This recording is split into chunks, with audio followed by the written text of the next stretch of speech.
Imagine a world trapped in eternal darkness, where humanity never learned to cook, forge, or see in the night. What if Prometheus had failed to steal fire from the gods? In the ancient myths, the Titan Prometheus sneaks onto Mount Olympus, steals a spark of the sacred fire from the forge of Hephaestus, and hides it inside a hollow fennel stalk. He brings it down to earth, gifting humanity the ultimate tool of survival, progress, and defiance. But let us change the thread of destiny.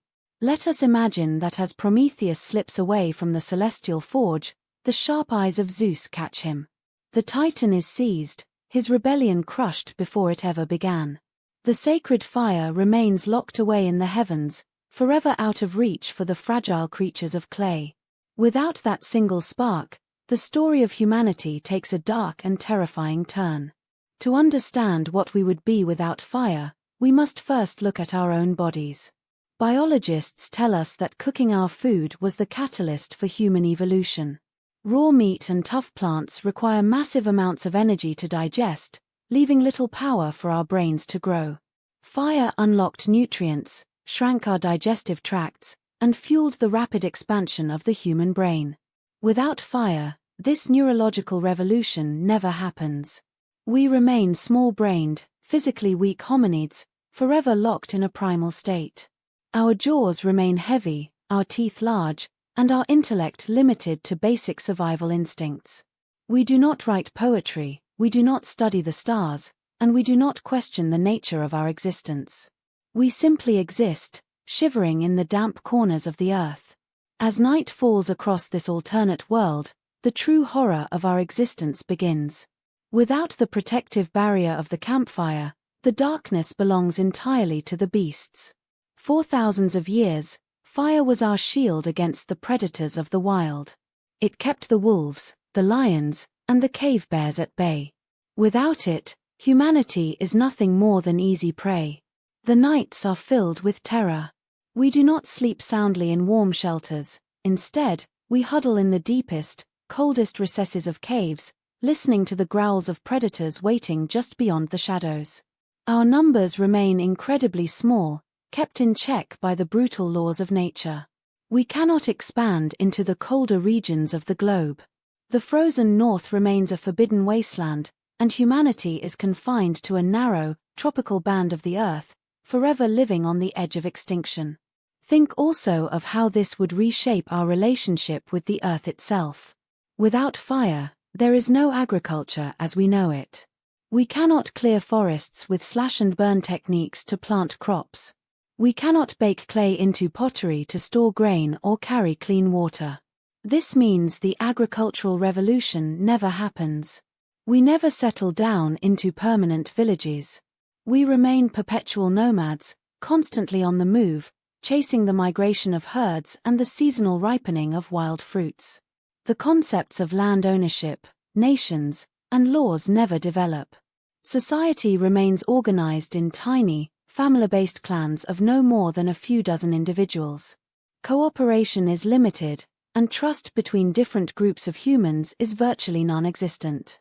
Even our language would be fundamentally different. In our world, the campfire was the birthplace of culture. Gathered around the hearth after a long day of hunting, our ancestors found the time and safety to talk, to share experiences, and to create the first myths.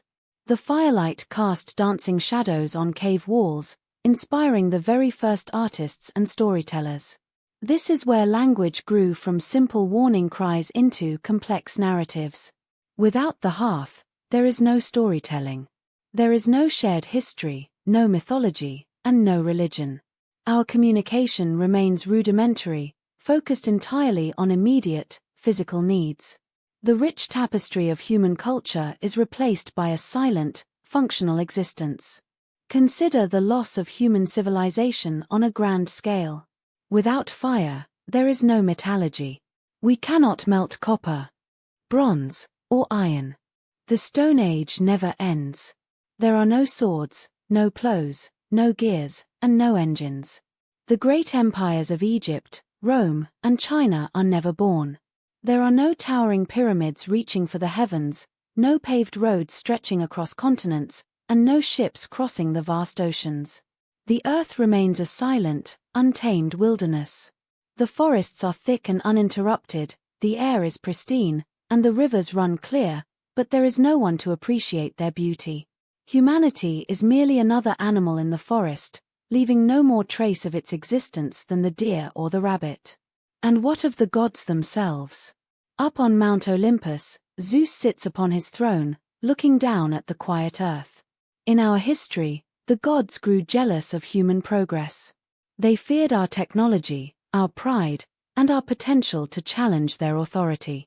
But in this timeline, there is nothing to fear. Humanity remains humble, weak, and utterly dependent on the whims of nature. We do not build temples to honor the gods, because we lack the tools to quarry the stone. We do not offer burnt sacrifices, because we have no flame to carry our prayers to the heavens. To the gods, we are like sheep in a meadow. They do not hate us, nor do they punish us with plagues or floods. They simply ignore us. We are too insignificant to merit their anger. In this world of shadows, the human spirit is not dead, but it is asleep. The spark of curiosity that defines us is trapped behind a wall of cold, hard reality. We look up at the stars not with wonder, but with a dull, uncomprehending fear of the unknown. We do not dream of flying, of curing diseases, or of walking on the moon. Our entire universe is bounded by the distance we can walk before the sun sets. It is a haunting reminder of how fragile our civilization truly is. Every monument we have built, every book we have written, and every dream we have realized began with a single, stolen flame. Without the courage of Prometheus, and without the warmth of the fire, we would still be shivering in the dark, waiting for a dawn that brings only another day of survival. If you found this journey into alternate mythology thought-provoking, please hit the like button and subscribe to our channel. It helps us keep the spark of curiosity alive. What mythological what-if should we explore next? Let us know your thoughts in the comments below, and we will see you in the next episode.